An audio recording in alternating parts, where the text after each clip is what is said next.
Vamos então agora com a Raquel Quintiliano, que vamos discutir questões super importantes que aconteceram ao longo dessa semana, como a questão do julgamento do STF descriminalizando o porte de maconha e outras questões que envolvem a desigualdade no nosso país, o racismo no nosso país. Então é isso, vamos lá, gente.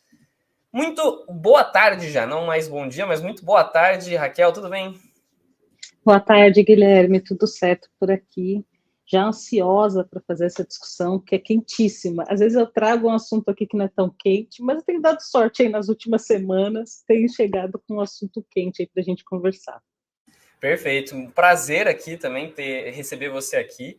E olha, tem coisas quentes mesmo, né? Acho que inclusive a gente pode começar falando justamente sobre isso, né? Sobre o julgamento do STF dessa semana, da descriminalização do porte de maconha e como que isso é uma questão que não é só sobre o uso de droga ou não, mas é uma questão sobre a questão carcerária do nosso país, que é um país que prende muita gente. É uma questão sobre racismo também. Então, como que você observou esse julgamento do STF, o resultado dele, a determinação da quantidade de 40 gramas para distinguir o usuário do traficante? Enfim, foram passos importantes, né? Certamente, Guilherme. Esse é um desafio que está colocado para o Brasil, mas está colocado para o mundo há bastante tempo, né? O mundo todo vem discutindo essa questão de descriminalizar o uso, né, de drogas. A gente tem drogas que são lícitas e drogas que são ilícitas, né? É importante lembrar que a gente tem o álcool, tem medicamentos, tem vários outros tipos de drogas que podem ser livremente consumidos por qualquer pessoa e que também são tão nocivos quanto outras que são proibidas. Então, no caso da maconha, o Brasil isso já estava na mesa do STF há mais de 10 anos. Então, essa discussão é uma discussão que vai e vem o tempo inteiro, e muitas vezes as pessoas confundem com liberar o uso da maconha. Não é sobre isso que o STF discutiu nessa semana, terça-feira, dia 25. O STF estava discutindo sobre a questão de descriminalizar o porte. O que isso significa? De definir parâmetros que possa diferenciar o usuário do traficante de drogas. Então, que quantidade eu posso estar aportando para não ser considerado um traficante de drogas? É um pouco sobre isso que o STF está falando, mas isso traz impacto para toda a discussão sobre política de drogas e também toda a discussão sobre encarceramento da população. O tráfico de drogas é um dos delitos que mais prende pessoas no Brasil. Né? Isso eu acho que é uma matéria grande no UOL, na Folha, essa semana, falando sobre isso também, né, que boa parte das pessoas que estão hoje em cárcere estão por tráfico de drogas, e foi interessante porque também se discutiu o quanto, quem são essas pessoas, né? Quem é que é preso com uma quantidade mínima de droga? E aí a gente vai entrar numa outra questão daqui a pouco, mas o STF finalmente fechou o julgamento essa semana, e ontem, dia 26, determinou quanto que uma pessoa pode portar para não, até quanto ela pode portar dessa droga para não ser considerada um traficante. Isso são 40 gramas ou 6 plantas fêmeas. Então, assim, se a pessoa estiver com isso, tudo bem, ela é usuário, não vai ser classificado como traficante. Ou seja, é proibido consumir em público, ela vai sofrer sanções, mas ser sanções administrativas. Ela não vai ser condenada criminalmente como traficante de drogas, que a pena é maior, que é reclusão direta. Então, a coisa muda de figura, a forma de tratar muda de figura, e isso passa a valer a partir de agora com a publicação desse relatório do STF. Mas isso fica valendo até que o Congresso possa legislar sobre isso. E aí é outra conversa, a gente não sabe, inclusive deste Congresso, o que é que pode sair. Mas, até o momento, é isso que vai estar valendo a partir de agora. Então, isso vai ajudar não só o judiciário, mas vai ajudar a polícia no momento de atuação, de investigação, de entender, ter um parâmetro, porque até esse momento ficava ali na cabeça do agente de polícia e na cabeça do juiz decidir se a pessoa era traficante ou se a pessoa era usuário. Com essa nova determinação do STF, isso fica mais nítido, fica mais fácil de tomar essa decisão e enquadrar as pessoas onde realmente elas precisam ser enquadradas diante da lei. E isso é bom porque a gente sabe que tanto o sistema de segurança como, por vezes, o sistema de justiça são impactados pelo racismo institucional, como vários outros sistemas do Brasil e no mundo. Isso quer dizer o quê? Que, por vezes, isso está provado, tem pesquisa, tem dados, tem um monte de coisa, inclusive já trouxe aqui, o agente público, o servidor público, o serviço público age de forma a discriminar determinados grupos. A gente chama isso de racismo institucional. Às vezes isso está descrito em algum lugar, às vezes não está descrito, mas é uma prática e funciona assim. É aquela conversa, né? Quem é preto? Pergunta para a polícia que a polícia sabe, porque ela sabe quem que ela para. E isso vai se refletindo nas coisas. Então, obviamente, quem tem mais dificuldade de acessar a justiça são as pessoas negras ou em situação de vulnerabilidade, as pessoas pobres, as pessoas indígenas, quilombolas e tal. E do mesmo jeito, quem é mais criminalizado? Exatamente esse mesmo grupo populacional. Então, essa decisão do STF não só nos ajuda a diferenciar quem é o usuário de quem é o traficante, mas vai ajudar o agente público e vai ajudar a justiça a identificar melhor essas pessoas e não com um viés racial, como por vezes acontece no Brasil, e os dados dizem isso para a gente. Então, acho que isso, para mim, acho que é o que de mais interessante essa decisão do STF traz. E isso é uma preocupação global, tá? Isso que eu estou trazendo como é que a questão racial perpassa esse tema, é uma preocupação global. As Nações Unidas lançou a Década Internacional de Afrodescendentes, que foi de 2015, termina agora em 2024, e traz vários eixos de atuação para promover a proteção, o respeito e o cumprimento de todos os direitos humanos e liberdades para as pessoas afrodescendentes, mas dentro dos eixos que essa década traz, são 4, entre eles está o eixo de acesso à justiça. E eu vou ler aqui o que diz esse eixo, porque eu acho que é super importante. E é o seguinte: esse eixo deixa nítido que os países membros, e aí, no caso, o Brasil, o país é membro das Nações Unidas, é signatário também do Plano de Ação da Conferência de Durban, que aconteceu em 2001, contra o racismo, xenofobia e intolerâncias correlatas. Então, é o seguinte: deixa nítido que os países membros, e aqui, né, aspas minhas, inclusive o Brasil, devem promover medidas para garantir a igualdade perante a lei, especialmente no desfrute do direito ao tratamento igual perante tribunais e todos os outros órgãos jurídicos administrativos, entre outras coisas. Então, ou seja, por que eu estou pedindo que eu tenha um tratamento igual? Porque existe um tratamento desigual. Né? As pessoas negras estão sofrendo um tratamento desigual no Brasil e em outros lugares do mundo. Então, as Nações Unidas chama, convoca, insta os países a olhar para isso e mudar os seus sistemas. A gente tem feito isso no Brasil já desde 2001, sim, desde quando aconteceu essa conferência, mas isso ainda está aquém da necessidade brasileira, e esse tratamento desigual, por vezes, está levando mais gente para enfrentar processos, sejam administrativos ou sejam criminais, ou ter um tratamento desigual quando recebem, por exemplo, às vezes uma sentença, né? Tem uma sentença mais agravada em decorrência do racismo que está colocado ali. E as pessoas vão dizer: Raquel, como é que verifica isso? Olha, é só a gente olhar os números. Para o mesmo crime, como é que uma pessoa branca é tratada e como é que uma pessoa negra é tratada. E mesmo antes da condenação, quando acontece o crime, por vezes, o que acontece? Existe ali uma prisão preventiva, a que a pessoa negra fica, e para o mesmo crime, a gente vê isso muito, por exemplo, nos acidentes de trânsito. E a pessoa branca, como a gente viu recentemente, né, casos graves, a pessoa branca simplesmente é liberada.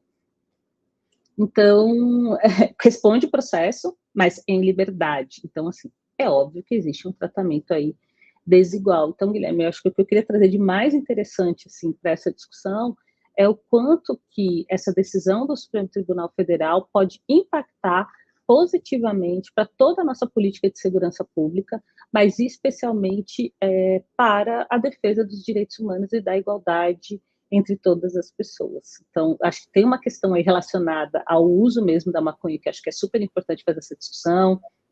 A gente tem, o Brasil tem discutido muito a questão da liberação, de tornar essa droga lícita, né, e não ilícita, e o que essa complexidade pode trazer.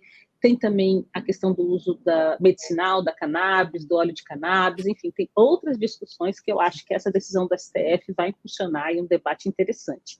Mas hoje, especificamente, acho que essa decisão, passando a valer a partir de agora, vai trazer aí uma possibilidade de um pouco mais de equidade racial, vamos dizer assim, dentro do sistema de justiça. Perfeito, Raquel. E aí tem até um comentário muito legal, você mencionou essa questão medicinal, né? E aqui, ó, a Elizabeth Coutinho, que é membro aqui do 247, falou, ó, minha sobrinha conseguiu amenizar muitos sintomas do Parkinson com a cannabis, um grande remédio. E acho que também, né, claro, existem questões muito complexas, como você mesma levantou aqui, né? Mas, ao mesmo tempo, também tem que existir a discussão sobre o uso da maconha em si, né? O quão pertinente é você manter essa proibição. Mas, enfim, acho que isso não é... A gente ainda não vai discutir isso, porque tem muitas outras prioridades que envolvem ainda a maconha, infelizmente, principalmente essa questão carcerária. E também uma questão, né, você falou sobre facilitar o trabalho do policial, e eu imagino que vai ajudar a tirar uma sobrecarga muito grande do judiciário de inúmeros casos que deveriam chegar aí para determinar se a pessoa tinha que ser presa ou não, tinha que ser condenada ou não. Não faz o menor sentido, pensando racionalmente, você manter a lei do jeito que ela estava, né? E agora o Congresso está vindo aí com uma nova proposta que é justamente para retroceder em absolutamente tudo, né? Ficar pior do que já é, né? Exatamente, por isso que eu falei. Quando isso for para o Congresso, né? Aliás, essa discussão já está lá, mas quando isso virar público, a gente tem que estar muito atenta como que vai ser o posicionamento dos parlamentares, né? Em que medida que isso pode trazer um retrocesso para, inclusive, para a política de direitos humanos. Há 15 dias atrás estava falando do PL do estupro e quanto que isso era um retrocesso. Então, assim, a gente está realmente num período de muita dificuldade dentro do Congresso para discutir determinados temas. A gente está num ano eleitoral, então nos anos eleitorais também o que se chama chamadas de pautas polêmicas entram na agenda com força, e a gente precisa pensar como é que isso está sendo conduzido, em que medida que os nossos representantes, porque a gente que colocou eles lá, estão respondendo às necessidades ou às intenções da sociedade. Então, o PL do estupro foi feita uma enquete lá dentro da própria Câmara e grande número de pessoas dizendo que não aprovavam esse tipo de proposta. Então, acho que a gente tem que ir lá, entrar nas enquetes, deixar comentário, mas também cobrar aquelas pessoas com quem, né, que a gente votou para que estivesse ali nos representando. Mas eu quero trazer também essa questão da população carcerária, porque isso tem a ver, essas coisas estão conectadas. A gente tem no Brasil uma população carcerária muito grande, e em alguma medida essa tem sido uma política de segurança pública, encarcerar as pessoas. E a gente tem que pensar, tudo bem, cometeu um delito, né, vai ter que responder por ele? Ok, mas quantas pessoas será que com 40 gramas foram presas, condenadas e enquadradas como traficantes e estão aí no sistema carcerário? Muitas, certamente. Eu fui dar uma olhadinha nesses dados do sistema, da Secretaria Nacional de Políticas Penais, então é muito interessante, viu, gente? Tem um site, entrou no site da Secretaria, tem lá um banco de dados que qualquer pessoa pode acessar, e esse banco de dados, eu tirei esse print aqui que a gente está vendo na tela, que é hoje o que a gente tem de população carcerária no Brasil. Então, quer dizer, 852.010 pessoas estão cumprindo pena no Brasil. 650 em celas físicas, né, fechadas, reclusas, e 200 mil em prisão domiciliar. E a gente vai vendo que é crescente o número aí de pessoas dentro do sistema penitenciário, e aqui a gente fala sistema penitenciário e outras carceragens, tá? Então ele está englobando o dado ali completo, federal, estadual, e outros tipos de carceragem que possam existir. Então a gente vai vendo que isso é um número crescente, cada vez mais pessoas estão reclusas. Eu não estou querendo dizer, e não estou fazendo nenhuma discussão aqui de que quem não comete um crime não é condenado não deva cumprir sua pena. Tem que cumprir sua pena. A gente vive num país em que existe uma política de segurança pública orientada, e eu acho isso justo. A questão é, todo mundo está sendo tratado da forma justa para estar ali dentro? Pessoas que poderiam ser usuárias estão sendo enquadradas como traficantes, e outros tantos crimes e outras tantas situações que a gente vê por aí. Não sei se vocês sabem, mas até pouco tempo atrás, quando eu digo pouco tempo, um pouco mais de um século, existia um crime no Brasil que chamava crime de vadiagem. É simplesmente, estou na rua, pum, vai preso. Entendeu? Quem é que ia preso nesse crime de vadiagem? Prioritariamente pessoas negras. isso no Brasil, mas em outros lugares do mundo, se a pessoa não tinha um passe determinado para andar em determinada rua, determinada cidade, como, por exemplo, na África do Sul, no apartheid, a pessoa era presa.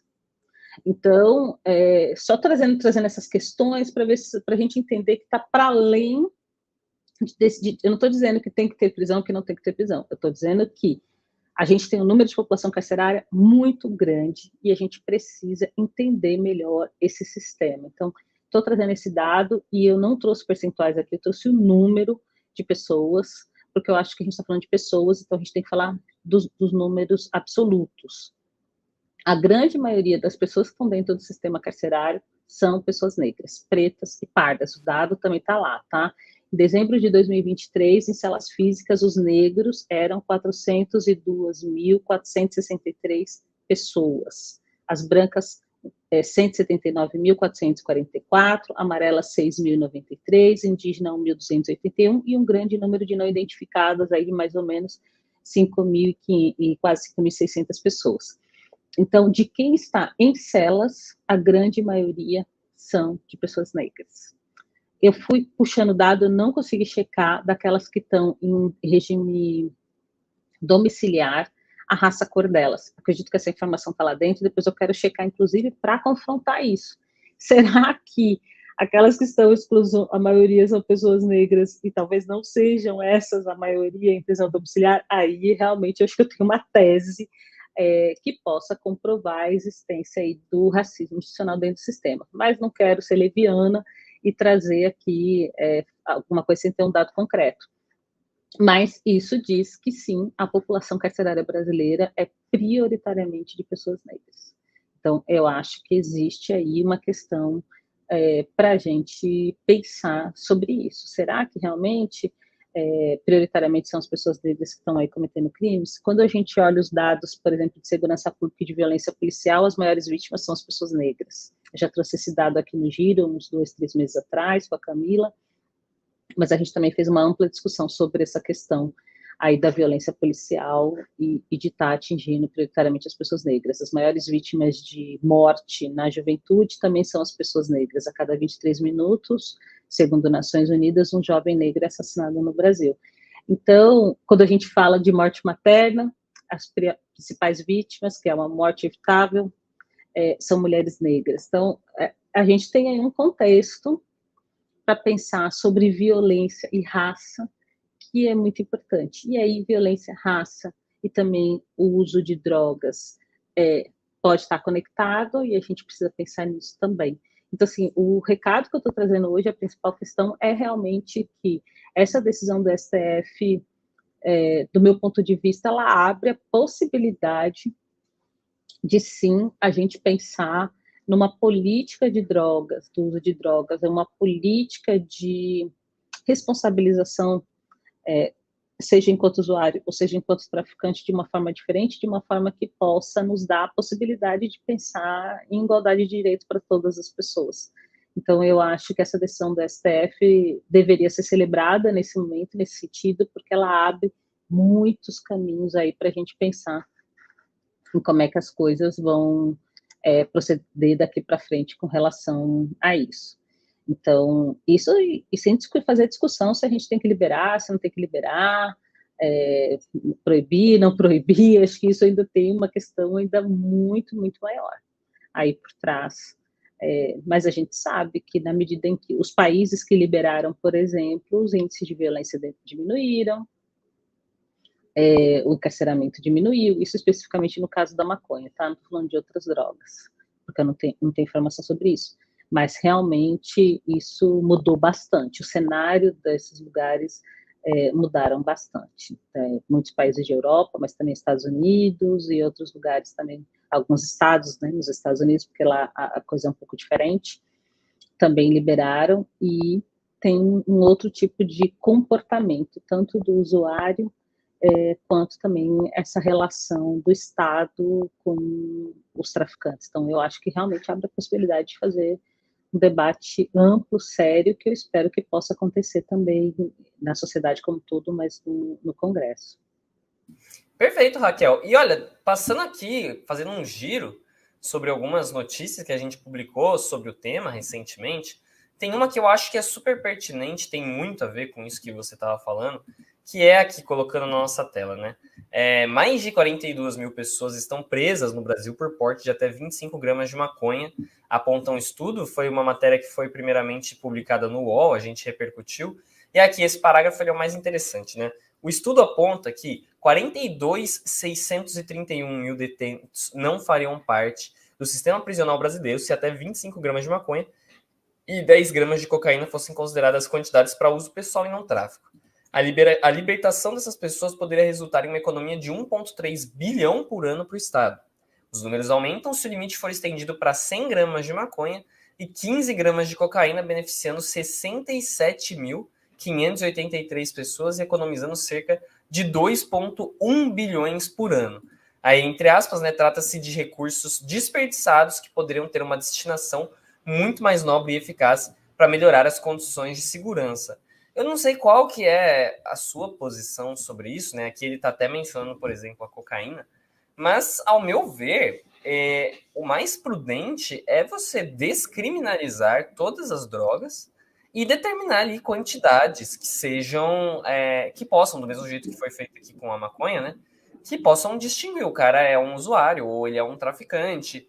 Porque, assim, qual que é a lógica de você criminalizar alguém que está consumindo droga em baixíssimas quantidades, né, a um nível de que não pode considerar ele traficante, e está lá consumindo aquela droga dentro de um ambiente privado, né? Você vai prender a pessoa por isso? Você vai gerar custos? Você vai gerar muita sobrecarga para o judiciário, para o trabalho policial? Vai reforçar o racismo? Enfim, não sei qual é a sua posição sobre isso. Se você já quiser comentar essa notícia, ou se pode passar para a próxima, porque tem outra legal aqui. Acho que é super importante, eu concordo, eu acho que é importante descriminalizar, sim. Eu acho que a gente não pode criminalizar o usuário. Eu acho que. E outra, gente, a justiça, a polícia sabe quem são os traficantes, as redes, o narcotráfico, assim. Sabe, você tem esse tanto de gente que talvez esteja indevidamente presa, vamos dizer assim, né, com essa nova decisão da STF, eu acho que a gente precisa rever isso. E não só porque é uma economia para os cofres públicos.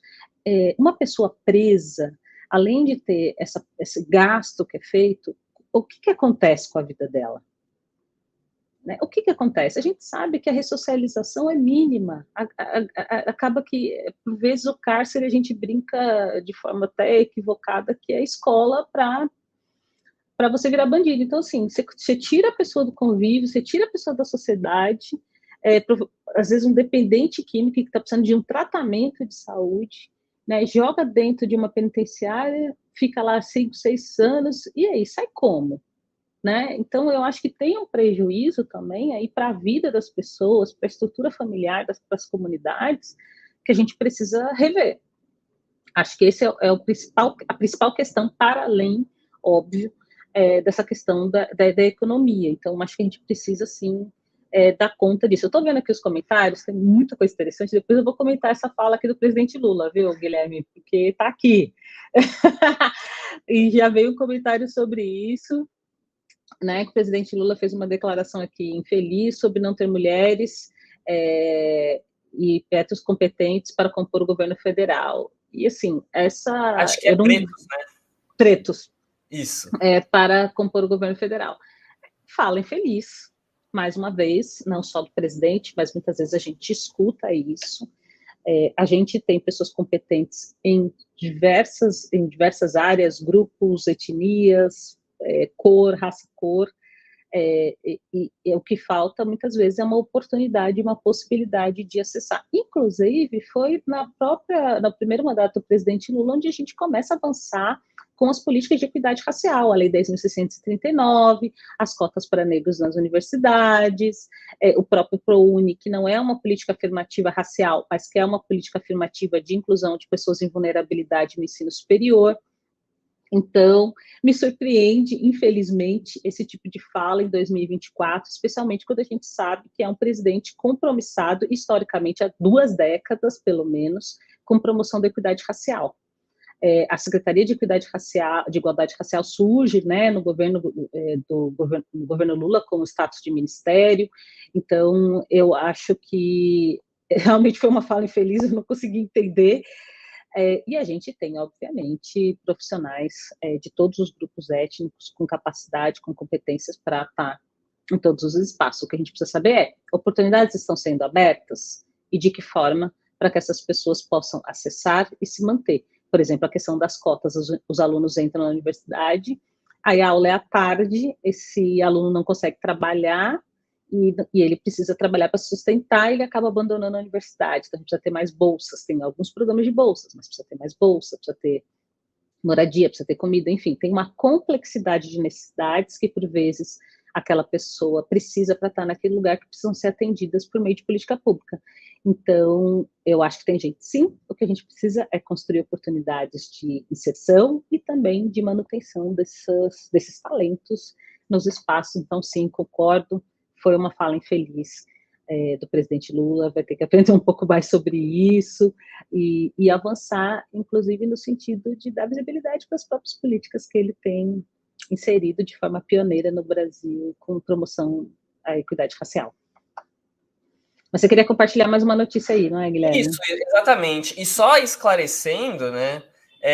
Porque teve um comentário aqui da Sandra Lúcia, quem falou isso foi a Segunda Tebet, mas não, gente, eu até procurei aqui para confirmar, e tem notícias de ontem mesmo, dia 26, que o Lula disse isso, né? Ele falou que é mais difícil encontrar mulheres e negros para determinados cargos, foi a fala dele sobre a falta de diversidade no governo. Aí ele disse, né, só para dar a declaração dele na íntegra também, que é o seguinte, né? Ele falou aqui: está faltando mulheres, isso é um problema crônico que é meu dia a dia. Discuto tudo isso com a Janja, discuto isso todo dia com a Janja. Como a mulher não teve uma participação ativa por muito tempo, fica mais difícil você encontrar mulher para determinados cargos e fica mais difícil você encontrar negros para determinados cargos. Então, foi isso que o presidente Lula disse, e foi na entrevista para o UOL que ele deu ontem. Essa entrevista foi divulgada nas próprias redes sociais do presidente Lula, tem como achar ela facilmente aqui no YouTube. Mas vamos lá, Raquel, colocando a próxima notícia que eu ia compartilhar com você, que é sobre a repercussão internacional da decisão do STF. Aqui, ó, uma matéria que saiu hoje no Brasil 247, agora há pouco, ó, meio-dia, que a decisão do STF sobre a maconha repercute no exterior, sinal da crescente aceitação global da droga. E é uma matéria legal aqui, que mostra os portais internacionais. Então, por exemplo, o New York Times chamou atenção para o fato de que, com seus mais de 200 milhões de habitantes, o Brasil agora é o maior país do mundo a tomar tal medida e o mais recente sinal de uma crescente aceitação global da droga. Na Espanha, o El Mundo enfatizou que o Brasil se tornou o maior país do mundo a ter dado espaço na direção de descriminalizar a maconha. O jornal também destacou o impacto da medida na redução da discriminação racial, veja aí, sublinhando que a falta de critérios claros anteriormente permitia que ações policiais e judiciais fossem influenciadas pela cor da pele ou condição socioeconômica dos indivíduos. Aí tem aqui também Forbes, o Zeit da imprensa alemã, Le Monde da imprensa francesa, a rede NBC dos Estados Unidos. Então, é uma repercussão muito positiva, né? Eles estão elogiando muito o papel de pioneirismo que o Brasil teve. E, é claro, a gente tem que atribuir esse pioneirismo também muito ao nosso Supremo Tribunal Federal, né? Exatamente. Na verdade, é uma discussão que está no Brasil, né? No próprio STF, na mesa, há 10 anos, mas essa discussão como um todo já tem quase 20 anos ou mais no Brasil. Então, eu acho que chegou o momento mesmo de encarar essa discussão e trazer um apontamento que desse o mínimo de nitidez. Então, acho que o esforço do STF foi esse, dar o mínimo de nitidez para que a gente pudesse diferenciar ali o usuário do traficante, e isso diz que a gente pode ter medidas diferenciadas para cada um deles. Inclusive, isso pode dar um elemento muito positivo para as políticas de atenção à saúde de usuários de drogas. Então, eu acho que realmente esse comentário internacional faz sentido. O Brasil é um país ainda em desenvolvimento, mas com muito potencial, e é um país muito grande, mais de 200 milhões de habitantes, como você comentou, Guilherme. Então, qualquer decisão que se toma num país como esse, e que também tem um tráfico de drogas muito organizado e muito grande, que movimenta muito recurso, acaba impactando o mundo inteiro, ou pelo menos a região da América Latina. Então, sim, essa decisão do STF acaba por dar possibilidades de, inclusive, inserir o Brasil nessa discussão, com fala, com voz, essa é uma decisão recente, tem 2 dias, um dia praticamente, 2 dias, a gente vai poder observar aí ao longo do tempo como é que isso vai se concretizar na prática, como é que as organizações vão se reestruturar a partir disso, o que acontece com quem acabou de ser preso, com os 40 gramas, a gente ainda não sabe, como que isso começa a valer, se vai ter algum tipo de revisão de pena, se não vai, como é que as coisas vão se dar daqui por diante. Acho que tem muitas coisas ainda a serem discutidas, mas, de fato, a decisão brasileira acaba reverberando internacionalmente e pode influenciar, inclusive, outros países similares ao nosso ou da região. Então, acho super importante, sim, fazer esse debate, fazer essa discussão. Algumas pessoas comentaram aqui, por exemplo, da questão do álcool e de outras drogas que são lícitas no Brasil, que podem ser consumidas e que trazem tantos efeitos também para a saúde, para a vida das pessoas, das comunidades. Acho que a gente tem que estar atento também para essas, né? O alcoolismo é um problema muito sério. Infelizmente, as pessoas seguem bebendo e dirigindo, por exemplo, causando acidentes, mortes, questões graves. Então, a gente precisa estar atento a isso. Acho que é só num espaço como esse, numa democracia que a gente vive, que esse tipo de discussão pode ser feita de forma aprofundada. Ainda sobre a fala do presidente Lula, viu, Guilherme? Que bom que você leu, acho que é super importante a gente contextualizar. Eu acho que, eu disse, acho que foi uma fala infeliz, acho que ele poderia ter simplesmente dito, essas pessoas estão aí, a gente precisa encontrar a melhor maneira de encontrá-las e trazê-las para trabalhar conosco. E eu acho que esse é o desafio que nós todas as pessoas temos, né, de buscar melhores formas de encontrar as pessoas com quem a gente quer trabalhar e fazer realmente ação afirmativa e fazer um processo de inclusão. Eu sei que aqui no 247 tem sido feito um trabalho ao longo dos anos com relação a isso, para que a gente tenha diversidade entre os apresentadores, os jornalistas, a querida Sara, que é um ícone aqui da TV, Camila, Daiane, outras pessoas, outras mulheres também, pessoas jovens, pessoas com mais idades, comentaristas. Acho que tudo isso tem trazido aí uma diversidade e uma riqueza de discussão que é super importante. Então, acho que esse é não só o desafio do presidente Lula, mas é o desafio do Brasil, dos brasileiros e das brasileiras em promover a inclusão digital, inclusão racial, desculpa, e diversidade. Então, eu acho que a gente está aí num bom caminho. Acho que a fala do presidente foi feliz, mas eu acho que o impacto dela é pequeno diante das políticas que a gente tem aí de promoção de equidade racial e de diversidade. É isso. E, olha, eu queria fazer quase uma provocação, mas não é uma provocação assim, a partir de um comentário que veio até um tempinho atrás, mais ou menos uns 20 minutos atrás, que é sobre a participação do ministro dos Direitos Humanos, que é o seguinte, o João dos Santos Ferreira mandou, pergunta idiota.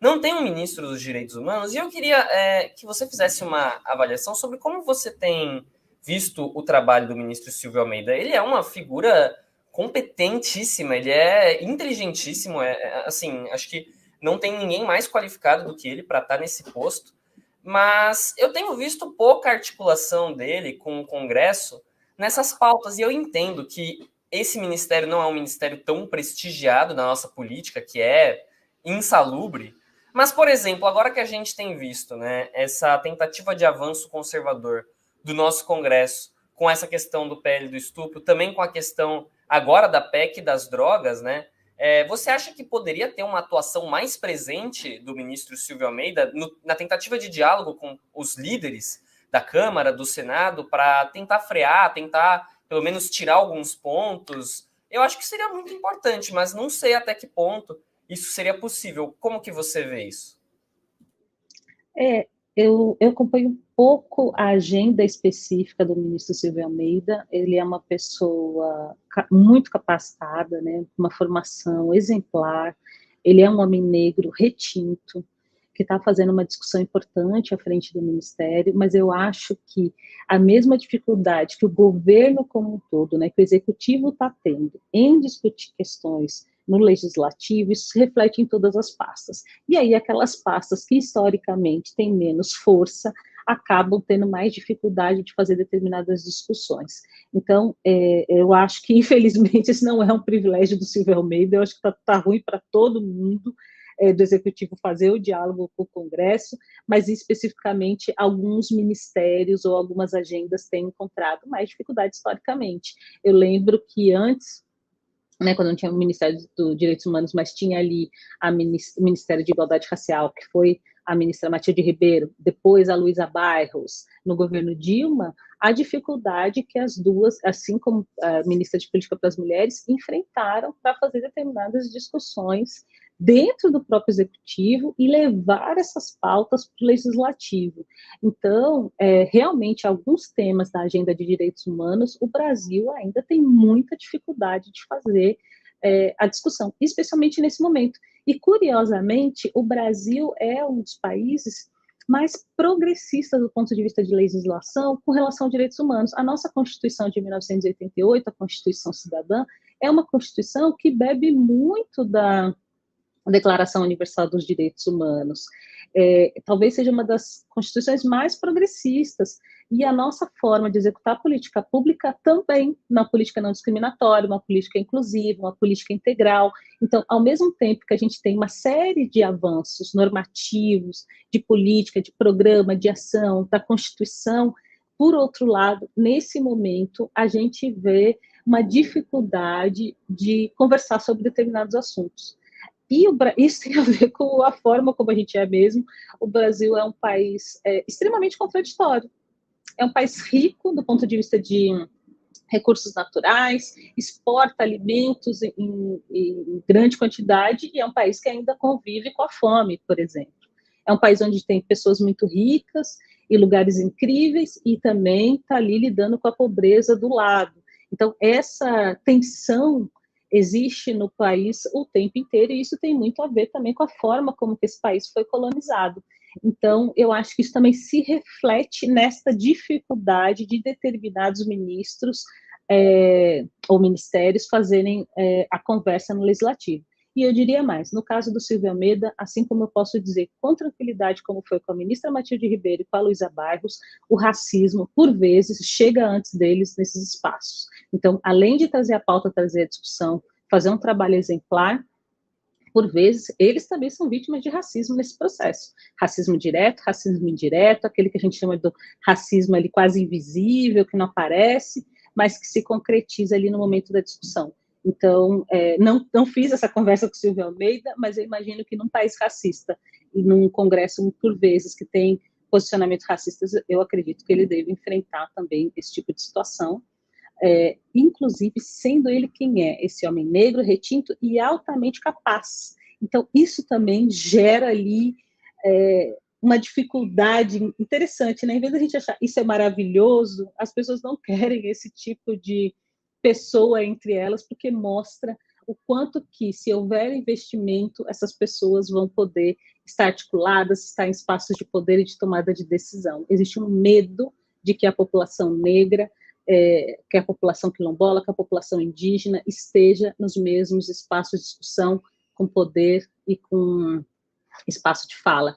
Então, por vezes, esse medo se concretiza ali numa situação de racismo ou de diminuição ou visibilidade da pauta. Então, eu acredito que Silvio Almeida, assim como outros colegas dele, Aniele Franco e outros, também possam passar por esse tipo de situação cotidianamente.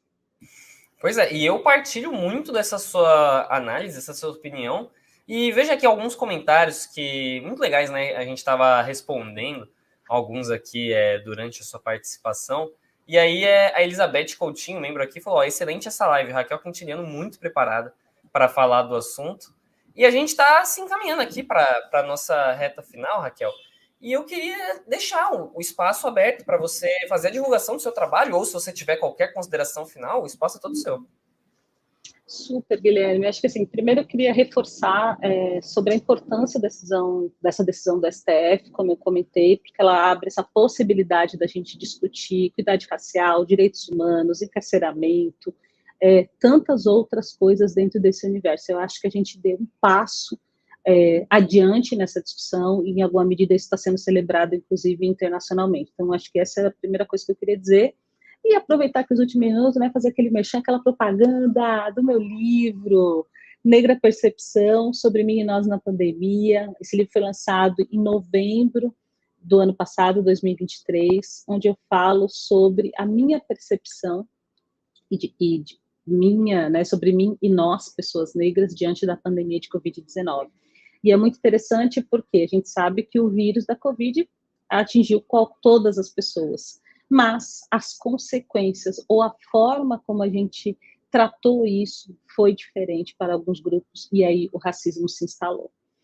Durante a pandemia, nos primeiros meses de totalmente isolamento social, que eu estava dentro de casa, foi o único momento da minha vida em que eu não sofri racismo todos os dias. Eles vão falar, mas você sofre racismo todos os dias? Ah, sofro. É só descer ali na farmácia, no mercado, não sei aonde, que alguém vai ficar olhando se eu estou com alguma coisa na mão, se eu estou com alguma, se minha bolsa está aberta. Dependendo do lugar, eu tenho que estar sempre com o meu documento. Você já pensou sobre isso? Você tem que sair sempre com o seu documento? Se você é pessoa negra, você sabe que você tem que sair com o seu documento.